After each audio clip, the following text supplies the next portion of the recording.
Sétimo ano, sou a professora Ângela da Escola Municipal Padre Leonel Franca e vamos comentar mais uma vez e estudar o material de complementação desta semana, que vai de 10 a 14 de agosto, lá na parte de ciências, que começa lá na página 8. Vamos começar? A parte de ciências do material revisa alguns conteúdos que já trabalhamos no MCE de junho. Ouça um podcast sugerido e o link estará na descrição deste vídeo e também no seu material. O material desta semana fala sobre a água. Vamos relembrar? Mas antes, vamos ler um trecho da música Samba de uma Nota Só, de Tom Jobim. Já me utilizei de toda escala e no final não sobrou nada. E quem quer todas as notas, ré, mi, fá, sol, lá, si, dó, fica sempre sem nenhuma, fica numa nota só.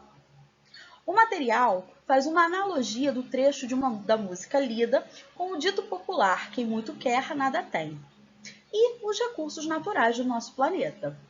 E fica a pergunta após uma reflexão: será que estamos cuidando do nosso planeta? Será que estamos utilizando os recursos naturais de forma consciente? Será que dessa forma estamos cuidando e preservando do nosso planeta para as gerações futuras? Será? Sabemos que os recursos naturais são elementos da natureza que são úteis ao ser humano, utilizados de diversas formas no nosso cotidiano. Eles podem ser renováveis, aqueles que têm a capacidade de renovação, como o sol, a água, a floresta e diversos outros, e não renováveis, aqueles que não têm a capacidade de renovação, como o petróleo, o ouro, o diamante, a prata, o níquel e diversos outros. A água é um exemplo de recurso renovável, porque o ciclo da água, ou também chamado de ciclo hidrológico, promove a circulação da água na hidrosfera através das alterações do seu estado físico.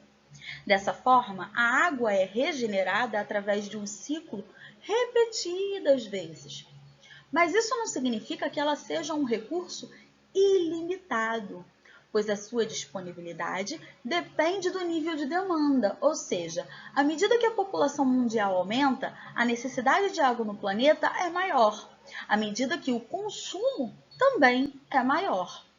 E sabemos que nem toda a água disponível é potável, própria para consumo. A maior parte da água disponível do nosso planeta é salgada, cerca de 97,5%, que compõe os mares e oceanos. Apenas 2,5% é de água doce e boa parte inacessível ao homem. Cerca de 68,9% concentradas nas geleiras. 30,8% são águas subterrâneas armazenadas em aquíferos e somente 0,3% encontram-se nos rios e lagos e também na atmosfera.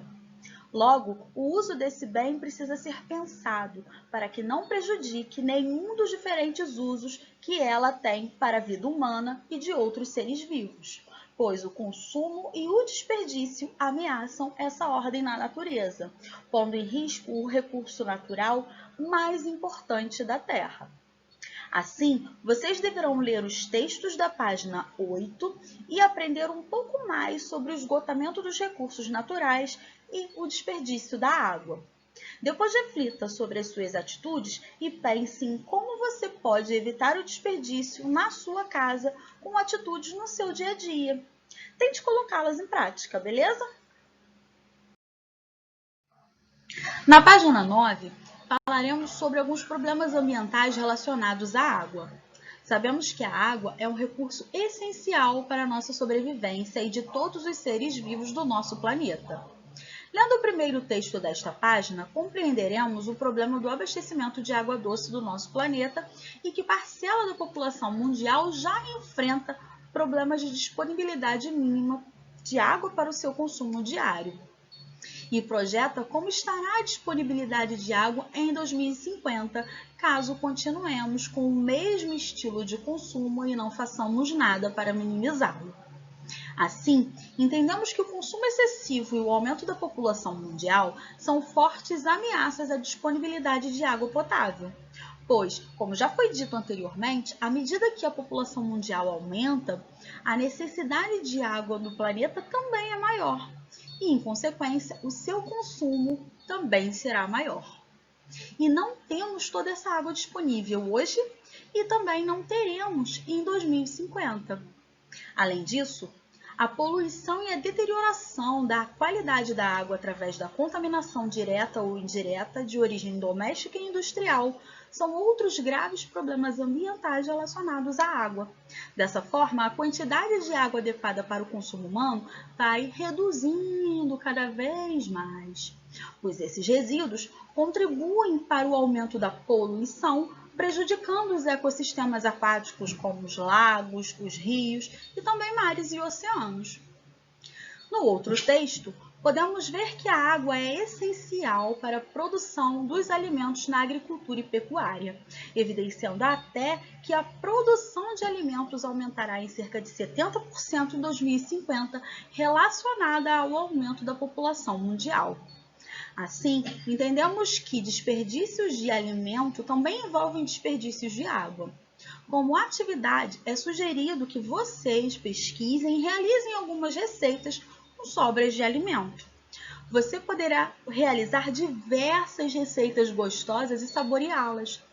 Pode utilizar sobras de arroz para fazer bolinhos de arroz e pizza, casca de banana para fazer doces, sobras de pães amanhecidos para fazer lasanha, pizza e pudim de pão e muitas outras receitas para você experimentar que são facilmente encontradas na internet. Ainda podem utilizar alguns resíduos orgânicos como adubo caseiro para suas plantas, como o uso de casca de batata, banana e ovo, por exemplo, que com procedimentos simples e fáceis podem virar adubo para suas plantinhas e elas ficarão muito felizes. O material fala também do lixo presente nos rios, mares, lagos e oceanos, mostrando que nossos resíduos descartados de forma inapropriada são encontrados nestes locais, prejudicando os seres vivos que lá habitam. A reportagem mostra que máscaras essenciais para impedir a disseminação do Covid-19 têm se tornado um problema ambiental devido ao descarte irregular e inapropriado, e podem ser confundidos como alimentos pelos seres marinhos que já sofrem com toneladas de plásticos descartados nos mares anualmente. Vejamos mais algumas fotos de exemplos desses casos.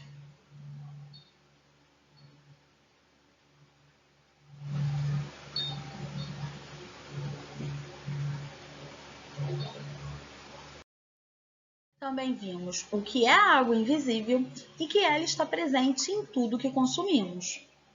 A água invisível, também chamada de pegada hídrica, é a indicação da quantidade total de água usada direta ou indiretamente na produção de algum bem de consumo ou alimento.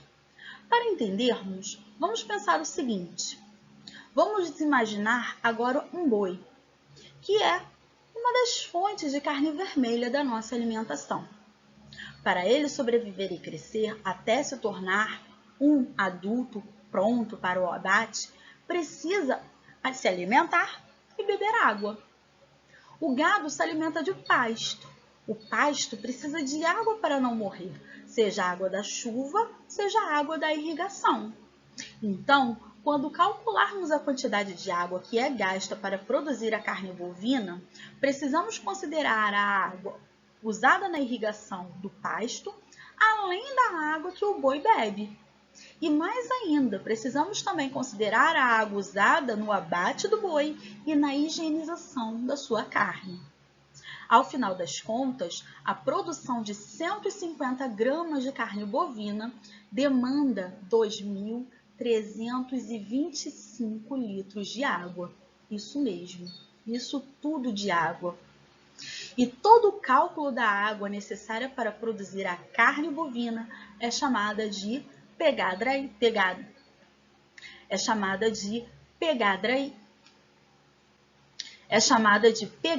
hídrica ou água invisível.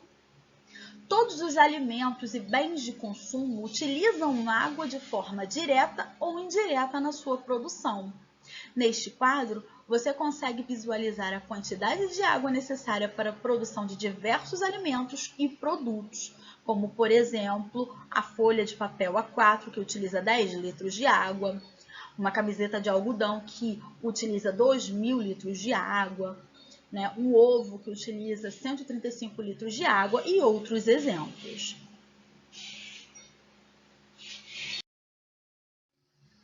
E aí, conseguiu pensar em como podemos diminuir os desperdícios de água? O Instituto Acatu traz várias dicas para você praticar e economizar a água. Vamos observar as seguintes para o consumo de alimentos. Antes de comprar alimentos, reflita sobre a real necessidade dele. Não desperdice comida, colocando no prato apenas o que irá comer. Não desperdice alimento, deixando que eles estraguem sem terem sido consumidos. Use sempre que possível todas as partes dos alimentos. Prefira consumir alimentos da estação e que são produzidos próximos ao local onde reside. Se possível, diminua o consumo de carne bovina, substituindo-a por frango ou outros alimentos com menor pegada hídrica. Essas e mais outras dicas você consegue ter acesso ao entrar no site do Instituto Acatu. O link do site estará aqui na descrição deste vídeo. Adotando essas e outras medidas simples, o planeta e as gerações futuras agradecem. Bom, depois de tudo que você aprendeu, revisou e leu no seu material, facilmente conseguirá responder as questões propostas lá. Assim, encerramos o MCE desta semana. E para finalizar, não poderíamos deixar de homenagear Tom Jobim, trazendo a música que foi utilizada no MCE desta semana. Então, bons estudos e até o próximo vídeo. Tchau, tchau!